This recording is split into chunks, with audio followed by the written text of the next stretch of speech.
Hang me, oh hang me, I'll be dead and gone. Hang me, oh hang me, I'll be dead and gone. I wouldn't mind the hanging, but the laying in the grave so long, poor boy, I've been all around this world. Hello. Welcome to the 18th episode of Cut to Scene. We have come a long way. And today we are going to be discussing this movie that is among the favorites of one of our ex guests on this podcast, Mr. Prasad Deshmukh. And this movie is called Inside Llewyn Davis. It's directed by the Coen Brothers and it was released in 2013. It stars Oscar Isaac as Llewyn Davis, the lead character of the film. Then there's Carey Mulligan, Justin Timberlake, John Goodman, Adam Driver has a guest appearance, and so on and so forth. It's produced by Scott Rudin and the Coen brothers, and the cinematography has been done by Bruno Delbonnel. This is a variation to the traditional Coen brothers movies where we'd have Roger Deakins as the cinematographer. Here we have Bruno Delbonnel come in, and that is pretty apparent when you are watching the movie. It comes with its own signature cinematography. Yeah, and there's another departure in the film, which is basically they use the T-Bone Burnett as the music supervisor instead of Clint Mansell, who generally scores their films. So that's also one departure. So yeah, as usual, let's start with initial thoughts. What do you think about the movie? I really, really like this film. I don't know why I like it. It's very tough for me to pin down why I like it. I don't understand this film fully, and maybe that's why I like it. I don't understand this film fully, but I also don't think that it's trying to be pretentious like some films do. It's almost like a Charlie Kaufman film, but much less complications. Because even there, I feel the writing is so strong and so showy that you feel that you generally don't understand things because it's so complicated, but you don't end up with a sense of the film being extremely pretentious or just putting or complicating things for the sake of complicating things. There is a meaning, there's a method to the complications. So in that sense, I really like this film. I really appreciate the fact that all the songs in the film, which music plays a huge part in this film, and all the songs are actually recorded live by the actors themselves. Most of the songs, probably not all the songs. I like the color palette used in the film. It is very reflective of a very cold, dull place, and also a place in the 1970s, which this movie is set in. I love folk music, so that also adds in here. And because it's a showy film, it tells you a lot without actually fleshing it out by dialogue, and that makes the film worthy of multiple rewatches. And I think I've watched the film a total of 3 times, and I think it's just gotten better for me each time I watched it.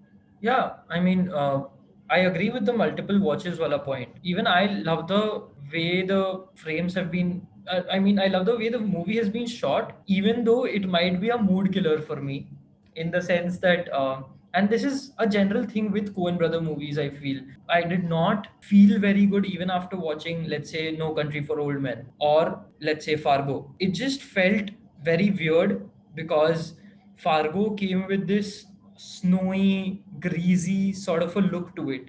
The same applies to Inside Llewyn Davis also. There are scenes that capture the dampness of Manhattan. I don't know if that's a thing. Like, if I had no sense of geography and history, I would have thought that it was London because of the weather. Right. Matlab, it just makes things gray. So, in that sense, yes. In my first watch, I did not figure that, like, I could not get a lot out of that story. In my second watch, which I did for this episode, which was a couple of days back, I could understand a bit more about the character and what he was going through, probably. His reasons for doing certain things were clearer this time around. So yeah, let's see. We can discuss this further in detail as we go along. So yeah, let's start with the cinematography itself because we've been speaking about it and because it is something that stands out as quite distinctive in this film. So any thoughts about that in particular? So I think this is actually one of those films. There is this old saying that goes right that good cinematography is the kind of cinematography which you should not notice. It should blend in seamlessly with the mood and the um, and the and the feel that the directors or the filmmakers are trying to create. I think this is exactly that kind of film where the cinematography does not really overpower the storytelling, though it plays a very important part in it. For example, when there are these scenes of, especially the scenes of when Llewyn Davis is playing his songs, right?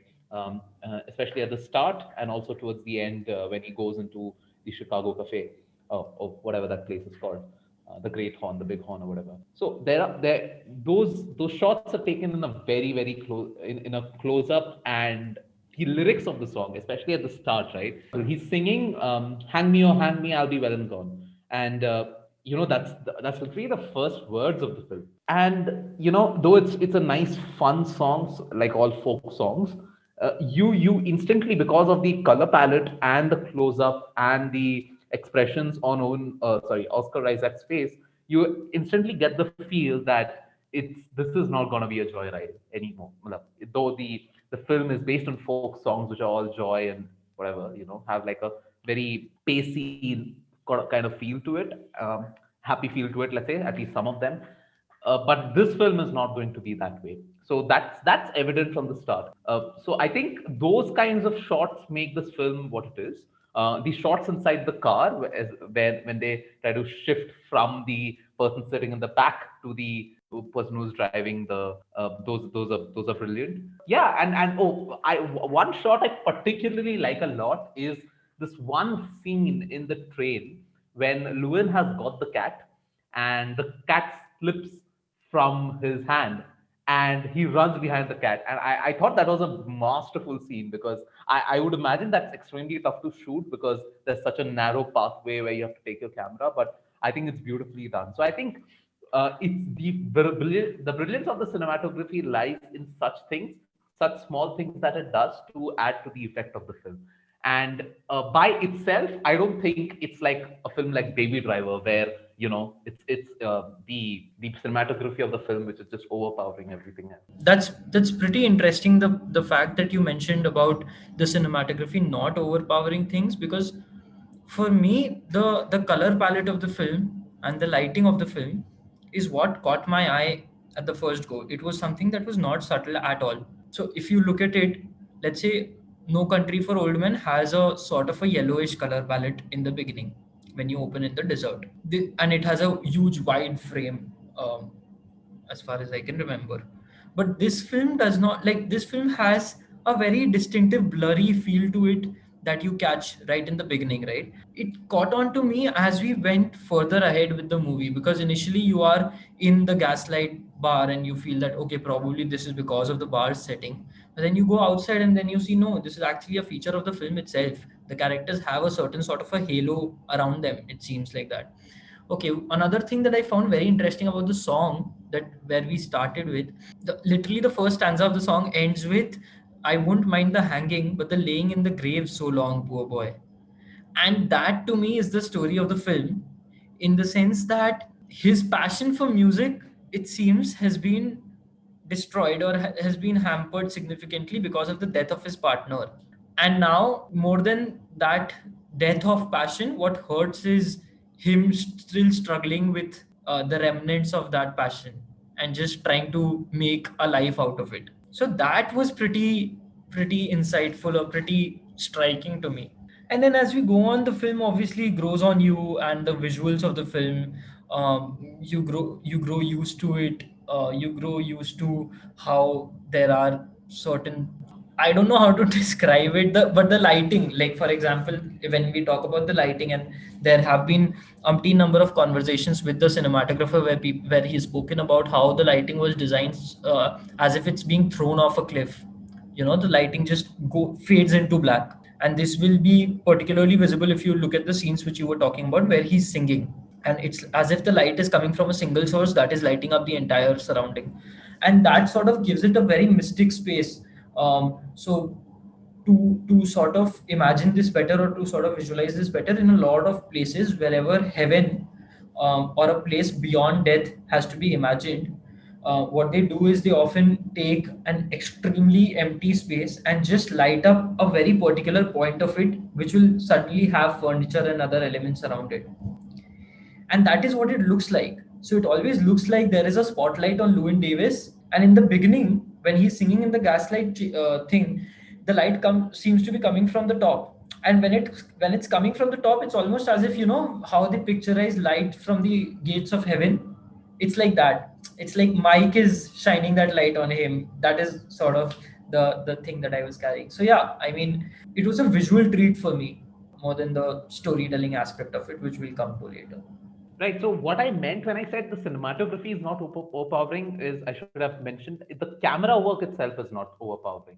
Right. Of course, there are these the color palette and the lighting of the film is so chosen to give it very dull feel. Yeah, so going ahead, I think post the cinematography, what do you think about the editing of the film?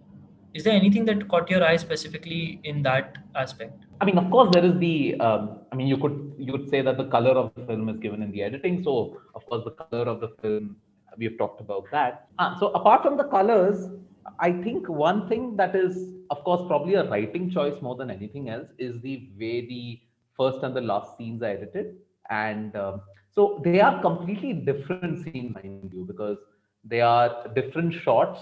The if you even notice, there's a stark difference between the first shot when he is getting hit by the person and the last thing, but it's sort of edited in a way to make it feel spectacle. Another thing is the runtime of the film. It's 1 hour 45 minutes, and it's by that standard, it's a pretty short film. Okay, but the pace of the film is not hurried. It's a very meditative, melancholic pace, right? For example, they take their time when they want to establish this whole conversation happening inside the car between these three people, and that whole episode, it feels as though you're fucking traveling from New York to Chicago, which is pretty far away, right? So it's not like they hurry through those travels and things like that.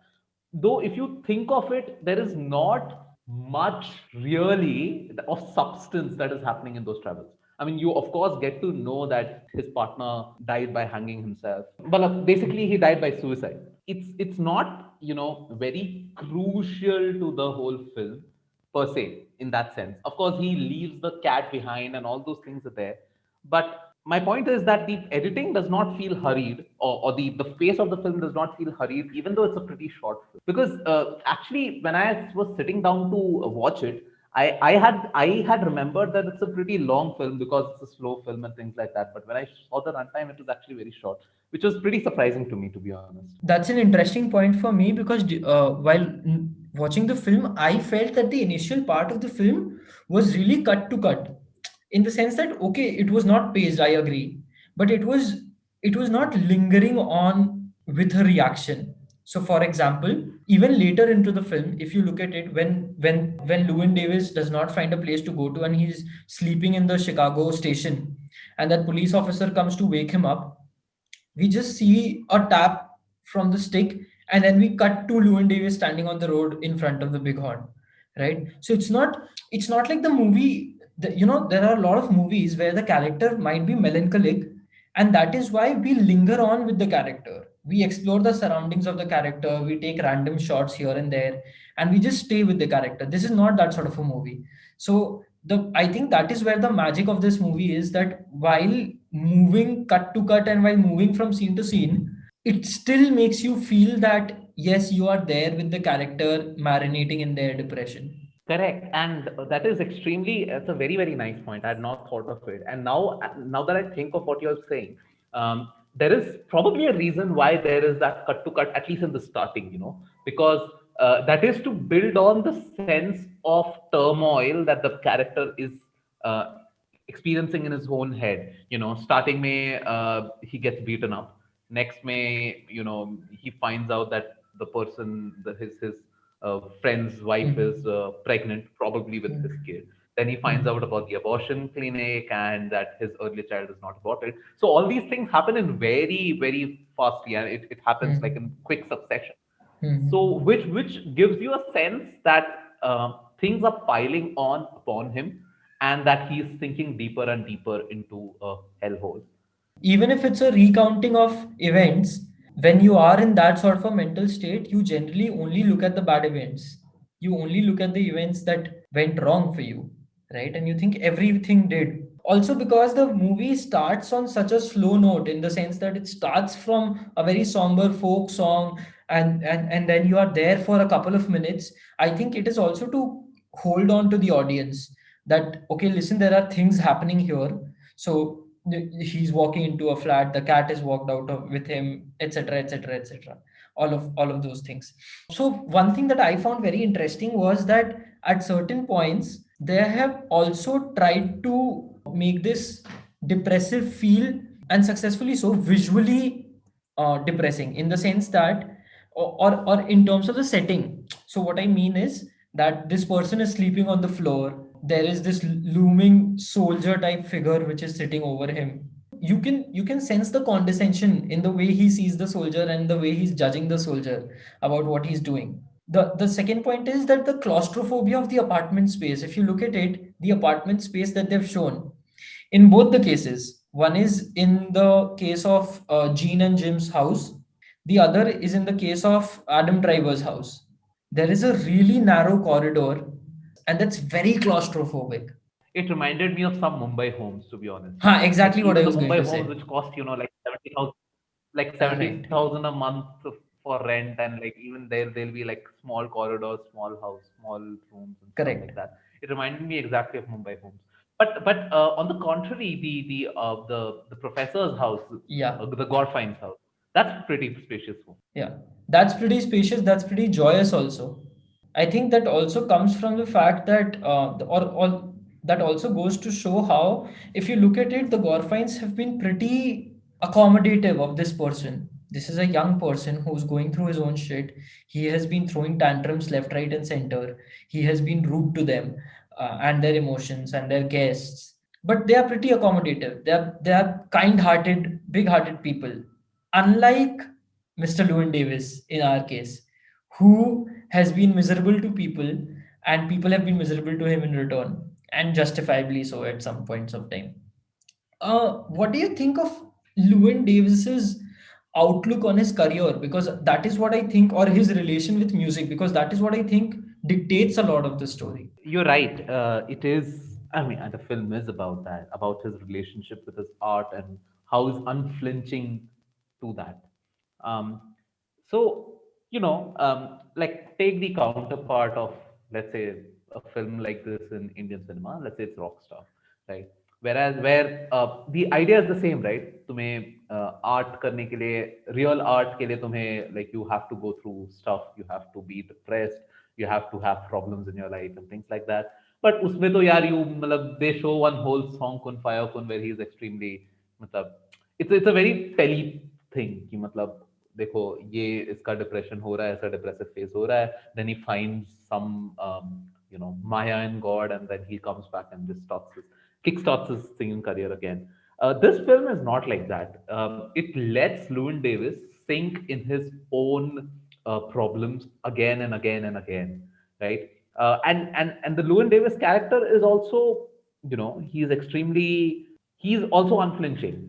He's also like, matlab, I know that my life is going to shit. I know I have no fucking money, but like I will still continue, practicing this, and I will look down on people who make art which sells and makes money, and I just want to, go ahead and do my own shit, which and the struggle is the same, right? Like his idea is that people do not recognize the real art, what now if and I think it's very told in the story through a very a nice way. For example, when I first watched the film, I couldn't figure out why Llewyn Davis's songs were any worse than other people's songs. Let's say the Army Guys song, or the songs that Justin Timberlake, his wife, and his girlfriend wife Joby, and they sing together, basically 1,000 miles.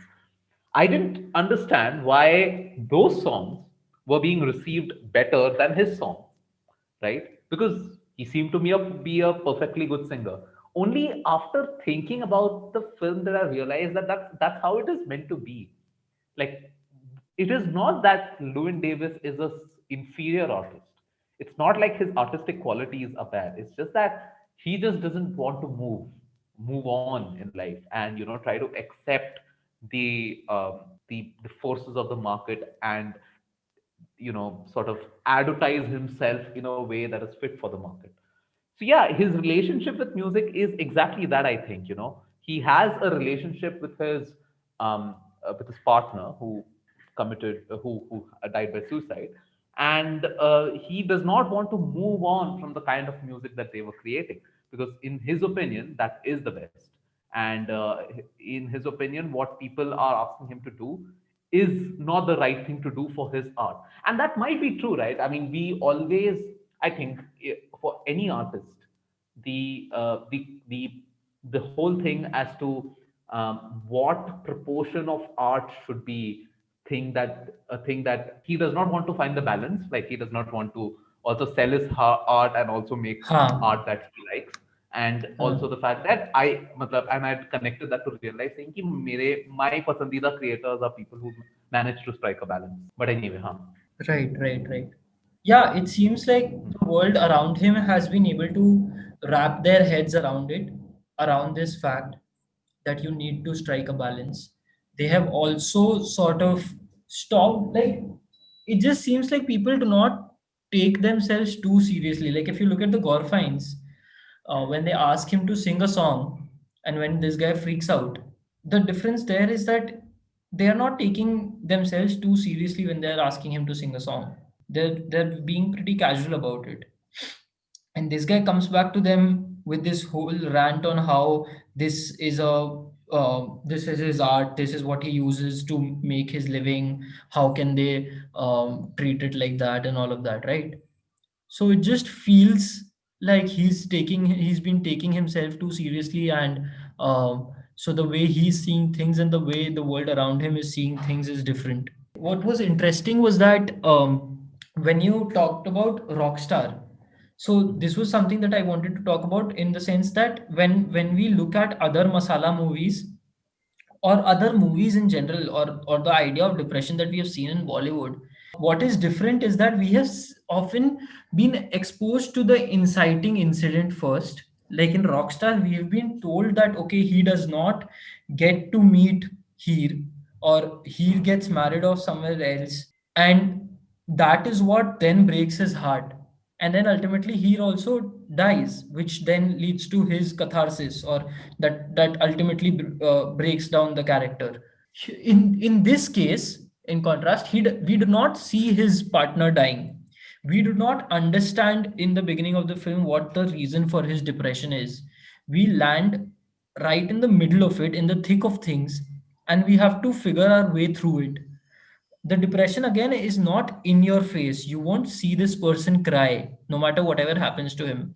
He's very relentless, as you said, in that aspect. You won't see him give a lot of rants, or lose it, so to say, a lot of times, except two scenes where he's losing it on older women, which just sounds wrong, but okay. In that sense, I feel that it is a very subtle storytelling method that has been employed. I mean, even if you look at the conversations, like let's look at the conversation in the car that he's having with the driver and this person at the back. It's not really any, like, it's not a meaningful conversation, so to say. Like, there is barely anything that is being said. They're just uh, and especially the driver, though, he never says anything.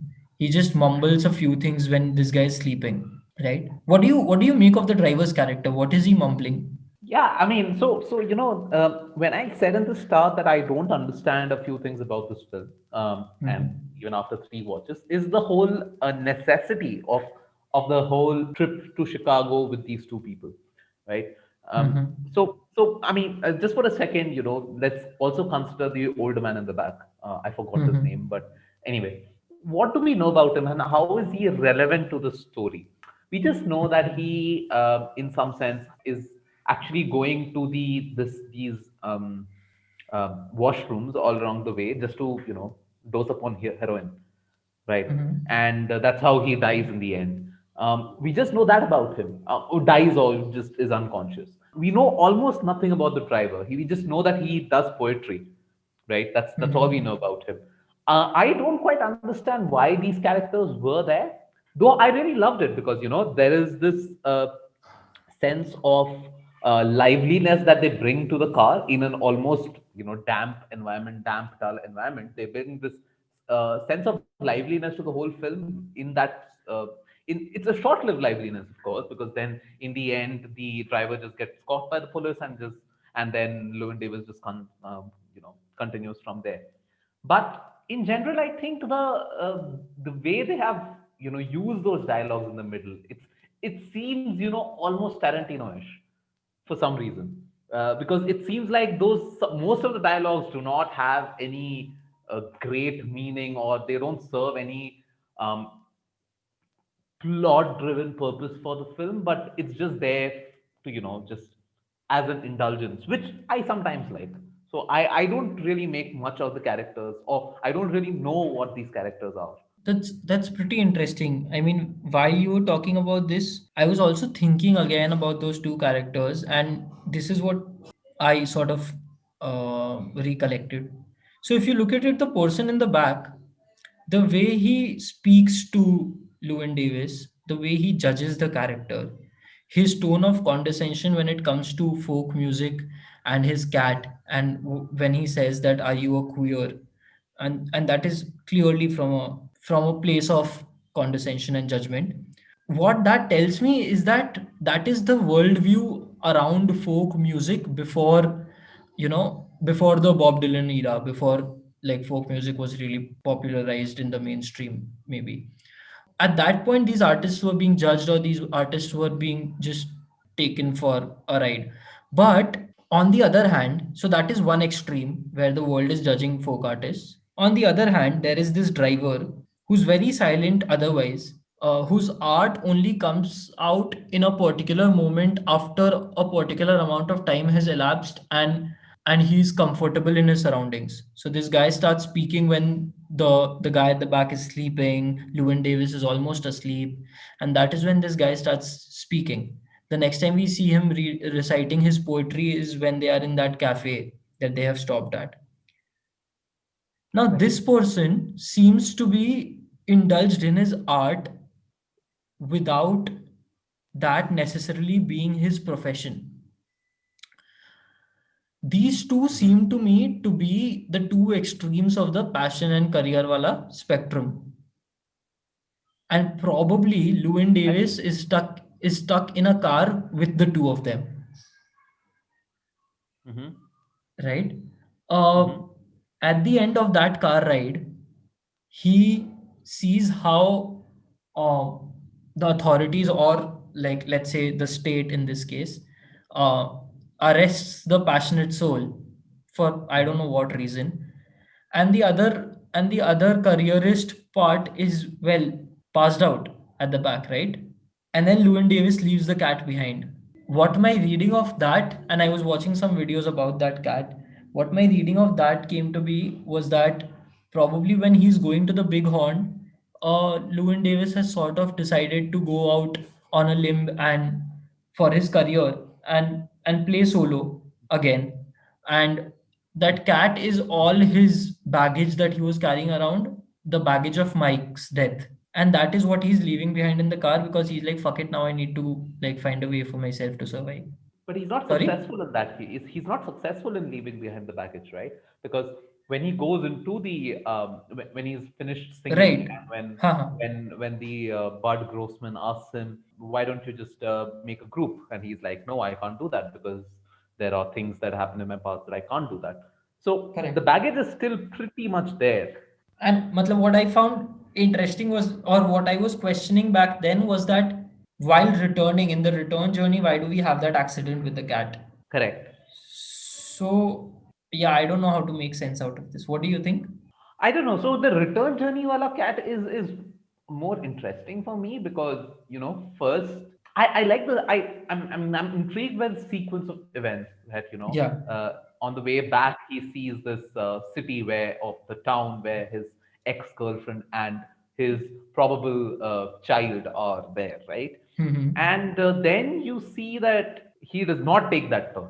He does not take the Right. turn that goes towards Archon or whatever that Akron, whatever that place is. Um, and then you see that he stops and he kills the cat, probably, right? Injures So it. Okay. injures it, kills it, whatever. And that for me is him enduring a part of himself. It's very symbolic in the sense that as of course, it's a tough decision for him to take, to not take that right turn and go ahead, and that is somehow, it somehow tells me that that injury to his own self, that he's committed, will stay on for the rest of his life. That there was a point in time where he could take that turn and see whether his ex-girlfriend and his child were alive or not, but he didn't do that. And so basically I think it's that, it's like dil pe ghaav padna. I think it was just that. I didn't read much into the fact that, the kind of situation that you were describing earlier, though. Okay, okay. That's pretty interesting because if you look at it, what happens just after that incident, after he hurts the cat, as he comes back, takes a nap, goes up, and then decides that he's gonna leave all this and go back to his boating business or whatever shipping business it is. Mhm. So, in that sense, has he hurt his passion along the way while returning? Like, has it broken him to this point that he's finally giving up? And is that what the accident with the cat is? Right. I Yeah. don't know. I think so. I think so. It all ties back in the sense that, it's. I mean, you can only speculate because there is nothing fleshed out that much in the script or in the movie. Um, it seems as though he has been, changing relationships and just having a bad time in general, just for the sake of his art. And it is probably at that moment where he sees the fire and he decides not to go, is that his conscience is hurt so much that he thinks that whatever he's doing art wise is not that valuable anymore, and he should probably just stop doing it. I mean, of course, he's gotten enough, hurt to his conscience from Bud Grossman, who basically tells him, ki, yeah, there is no money here, and that's why you fucking are not earning money. So, of course, there's a lot of hurt to his own self being done there. But I think, this last thing of him not taking the turn is the proverbial cherry on the cake, or probably the opposite of that. Yeah, probably. I mean, even at the moment when Bud Grossman denies the offer, it seems like he had accepted defeat even before it came. In the sense that the only thing that Lewin says is okay. I mean, so is that it, right? And then Bud Grossman proceeds to give him another offer, which is to play with other people, which he outrightly rejects because he's like, I'm not going to do that. So that is again a sign of how that baggage was still there. Is there something that you want to discuss next? Because the next thing that is coming to my mind that I would want to discuss is the characters. I mean, his inertia in his depressive state. Sure, let's go ahead. So, like, what I took away from that, or what I understood, is that this character was so engrossed or was so involved in his depressive state and in the way he was attributing failures to nearby things that there was a huge inertia to move out of it. This has been pointed out in the movie also multiple times. There is this scene with Jean in the restaurant where Jean says that you just won't get out of this. You want to be inside this circle of whatever it is, self pity or whatever it is. And I think that, I mean, I personally could see that happening. Like, I could relate to it in the sense that when there is that sort of a phase which you're going through, you have sort of conditioned your senses and your receptors to be used to it. You know what to attribute things Mhm. to. The next thing that goes wrong in your life, you know that matlab, you are like, of course this had to happen. I mean, what else could happen? Like, there could not have been any good to this. And being in that state is sort of comforting because then you do not need to spend energy in trying to figure out what's wrong because you think you already know what's wrong. again, I'm not sort of making blanket statements. I'm speaking from personal experiences, what I'm doing, and trying to relate it to what I saw in the movie. I think that is what is going on with the character, in the sense that he does not want to come out of that self pity. And so, even if it is driving him bankrupt, even if he has no money for it, or he has to leech off other people, he's comfortable doing that, killing his ego and sleeping on people's couches here and there and depending on them left, right, and center, because it's a comfortable place of self pity to come from. There is no pressure of maintaining your self respect or maintaining your image in the eyes of the society. You can just be a failed Correct. singer, but you have at least, matlab, at least in your vision, you tried against all odds and you couldn't help it because it was just bad luck or bad timing, or it was a phase, so to say. I am not saying that is the correct way to go. I am Right. saying that is probably what the character's mindset could have been. What do you think? Yeah, I think it could be. It could be true. I mean, since you see, I have never gone through this feeling, but I've probably seen people around me who are this thing of not being able to move on from certain things. For example, you are trying hard to do a thing, and then it's the same thing with this person also, right? He's trying to make a career out of a solo career in music and the kind of music that he wants, and even seeing that the forces of the market are against him, he keeps on doing that, right? It's some sort of repetitive loop in his own head which is telling him कि दुनिया जो क्या है मैं अच्छा हूँ, and it's that romanticism of his pain which keeps him going. In fact, it's a very counterintuitive thing. Most people, when faced with failure, would probably just give up, but because he is being he ascribes so much romanticism to the idea of pain and to the idea of suffering while making art, he does not really mind it. He just goes on and on and on. So in that sense, I think it's a very insightful film in that sense, that because you have heard cases of people who are like that. You have heard of thousands and millions of people who come to Bombay for being an actor, right? But end up with almost maybe some small roles here and there, and sometimes not even any roles in their lives, Right. right? So I think it's also had dropped to that fact, that fact that a lot of people refuse to give up, even if they're faced with such harsh struggles. Now there is a justification that goes on in people's minds. For example, I mean, let's take my own field of science, right? Like, once in a while a person wins a Nobel Prize, and then you come to know of their stories that they have struggled so much through their childhood, maybe through their career and things like that. They had to have changed positions, they had to move from place to place, and finally all that brings results when it results in a Nobel Prize. But what you fail to see, or what a human mind fails to see, is that for a one person who has succeeded, there are millions of others who have not succeeded. Correct. It's a weird sort of confirmation bias in your own head, and yeah, that's why I think this film is true to that confirmation bias. It just makes sense to stay numb, and it just feels you're just comfortable in it. That is what I Right, call and marinating in your sorrow. Yeah. right, and he's in fact, he's not even like apologetic about it. He's in love with his struggles. Yeah, you yeah. know he's Ha, he's ha.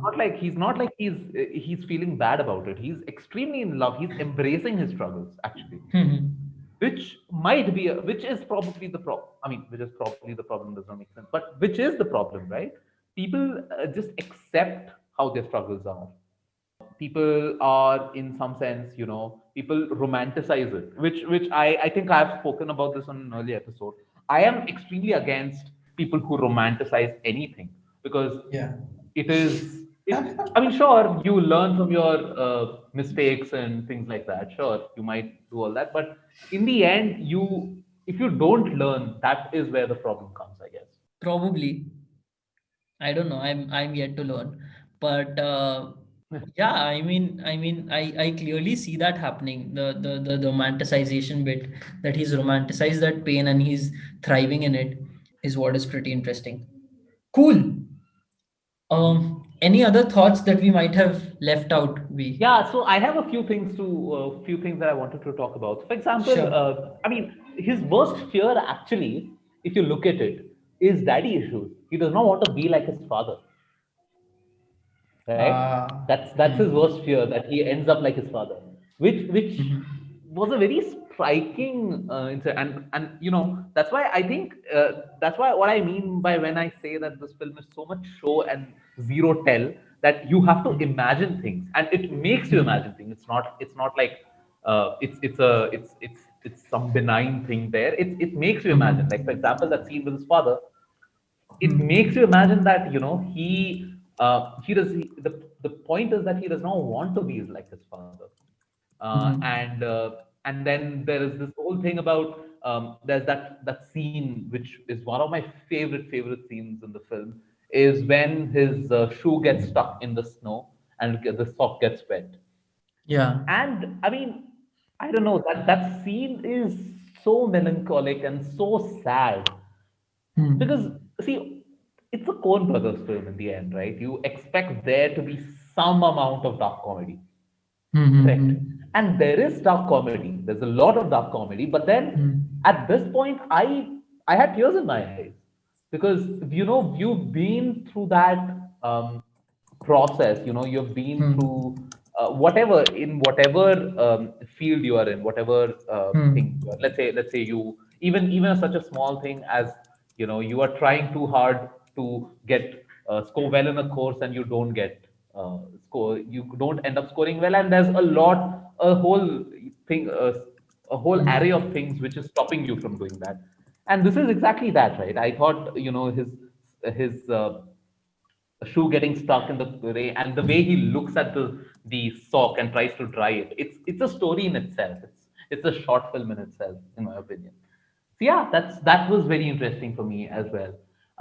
The cat, for example, Hmm. it's one of the things that I'm trying to decipher from the first watch itself. That what does the cat signify? And I think there's a lot of theories going around, but I just love the cat as there is. If you look at it, there are two main characters in the film. One is Llewyn Davis himself, and the second is the cat. There are no other major Right. characters in this film. They're all supporting cast. These are the protagonists of the film. And Right. in that sense, I really like the usage of a non-living thing as a, oh sorry, not What? non-living, but like a non-human thing, Yeah. non-human thing as a protagonist, and how it tries to, it's almost like it's a extension of himself, right? So early on in the film, when he calls Columbia University, the person who answers the phone says that misreads what mishears what he says as Llewyn is the cat. And that to me is giving out something about the film, that that it in some sense, you are to take whatever happens to the cat, and whatever is done around the cat to be an extension of Llewyn Davis himself, and try to imagine and try to think about what all could that signify. So I think this is another brave writing choice that the Coens took, that you ascribe the cat some human qualities, and the specific human qualities of Llewyn Davis himself. So yeah, that is one more thing. And the last thing that I found, I mean, it's something that just came into my head while I was thinking about it just before we started recording the episode, is that it's a duo, right? Like the one of the biggest tragedies in Llewyn Davis's life was that he lost his partner. And I mean, in some sense, I couldn't help but thinking that this is also the Coens' um, fears of losing one another, like losing their own partners, which is in this Maybe. case Mhm. themselves, right? And interestingly, the next film that is going to be directed is basically like the Coen brothers are splitting for the next film. I think Joel Cohen is directing, and Ethan Cohen is just off to Broadway to direct some films.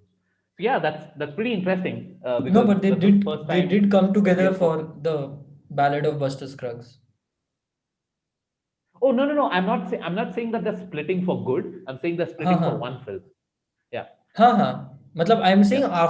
after Llewyn Davis, Ballad of Buster Scruggs was their next film, I think. Oh yeah, yeah, yeah, of course, of course. Yeah, Yeah. yeah. No, Hmm. I'm saying like it's interesting in the sense that the next film of हाँ. Coen Brothers is without the others. Right, right, It's just right, one right, person right, directing it. Yeah. right. Uh, yeah, that's pretty interesting.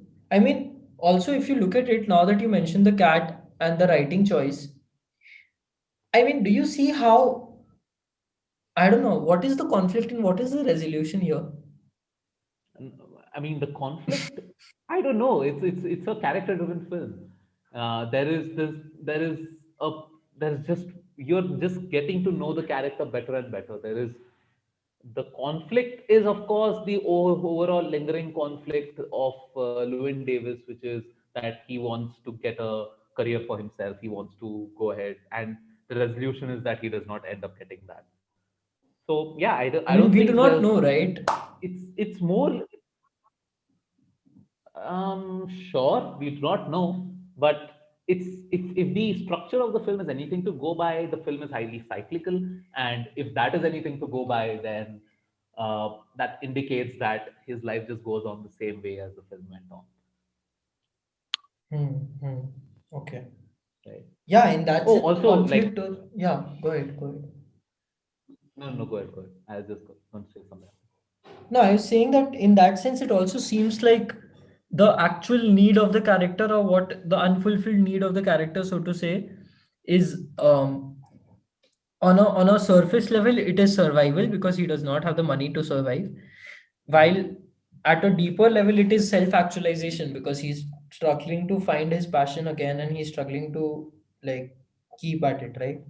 Yeah, yeah, that's right. That's right. I mean, of course, that is the overarching conflict, and Yeah. resolution, I'm not too sure of. It's just Hmm. as you said, like it's left to interpretation. But I make the interpretation that because it's cyclic, it just goes on and on.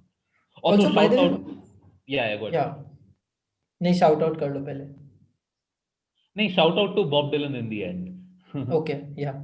Yeah. But what I'm saying is, who is the character's father? Who is Llewyn Davis's father? Because he's mentioned a couple of times, right?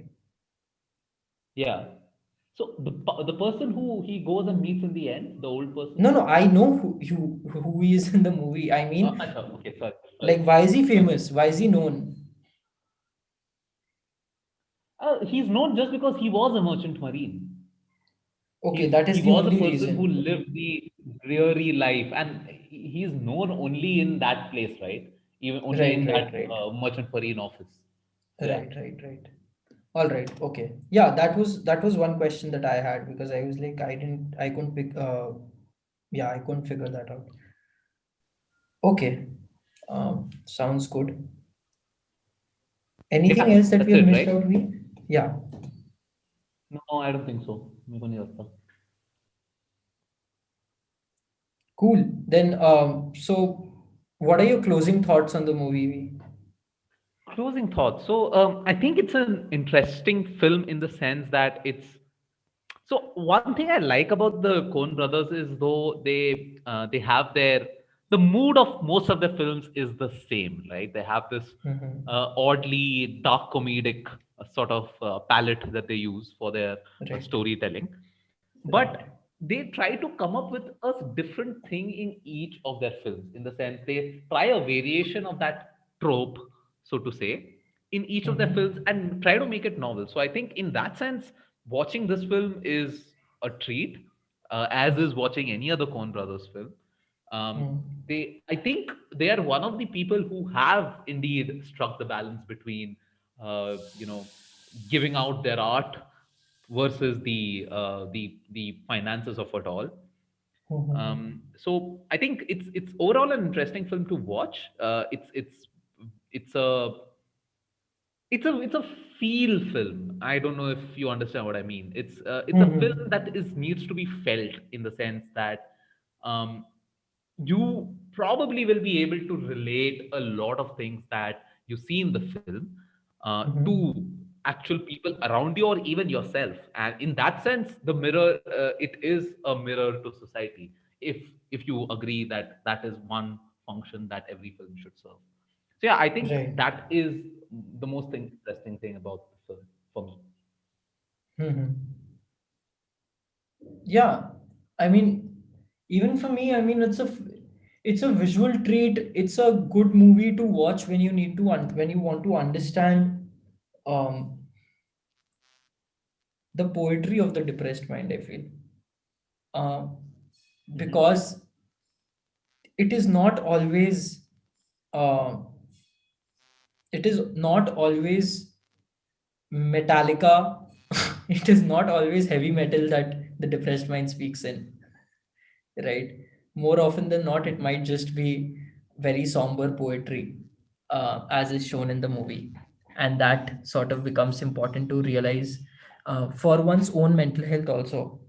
Um, in that sense, it's very nice. It's also a very nice watch for any aspiring artist or anyone who's actually pursuing something that they're passionate about, because they would be able to relate with this constant struggle of being a careerist or being able to follow their passion. um, so these were two things that I took away. These were two things that Yeah. I understood. In that sense, I just realized, in that sense, it's just anti tamasha in some sense. Yeah, in a way, in a way. I mean, while Tamasha has like it's just the resolution, right? How you choose to end the movie. Mhm. While Tamasha ends with like sort of a positive worldview with an optimistic vision that okay, things work out probably. This I don't know how this ends. I mean, I'm yet to Yeah. wrap my head around it and understand Yes. that. Yeah. Yeah. Yeah. So yeah, that's it for this episode, I guess. Uh, Quite an interesting conversation around Inside Llewyn Davis, one of the more sort of mystical films that we have discussed, where we have had a hard time understanding the film, I think. Yeah, I agree. Like, it's, we have not discussed a lot of films which where, the interpretations are so much open, as in the sense that it's films that are so much show and almost very little tell. So yeah, I think in that sense, Inside Louis Lewis is a good choice for us also as a podcast, and in some sense, it also reflects our own struggle of keeping going at this every week, week after week, even though we have like very few subscribers on YouTube. So yeah. Yeah. But if you are listening to this podcast and have you not subscribed to our channel, please go. We are on Instagram, we are on Twitter at Cut to Scene. We are also on YouTube at Cut to Scene. So please go subscribe to our channel. You can follow us, me, Aditya, on Twitter and Instagram. On Twitter, I'm also at also goes by we. On Instagram, I'm at Adi Vijay Kumar. You can follow Devansh on at Devnash on Twitter and Instagram. Follow again, as I said earlier, follow Cut to Scene on Twitter and Instagram as well. Yeah, I hope you guys had fun listening to this episode. Please send in your feedback. We're always looking for more and more feedback. And please also tell us if you want to see um, any films being discussed on the podcast, or if you want us to invite certain people, and if you know any people that you would think would make a good fit for this podcast, please also do let us know. Okay, so with that thought, I guess it's goodbye from our side. So stay well, stay healthy, and we'll meet you next week. Bye bye. Bye bye. ना है मेरे कोल पैसा ना है मेरे कोल गड्डी ना वड्डी कोठी तेनू लेके देनी रोटी कि तुझे तू बनना मेरी बोटी ना मैं पढ़िया ना मैं लिखिया पर मैं दुनिया तू बड़ा सिखिया जे तू दाए मेरा दम मैं ते कीता एक कम मैं ते टुनटुना वजांदा नाल थोड़ा बहुत गांदा मैनू होर कुछ नहीं आंदा मैनू होर कुछ नहीं आंदा मैं ते पिंड दा वां जट थोड़ी लग गई सट किवें तेरा मंगा हाथ किवें तेरा मंगा हाथ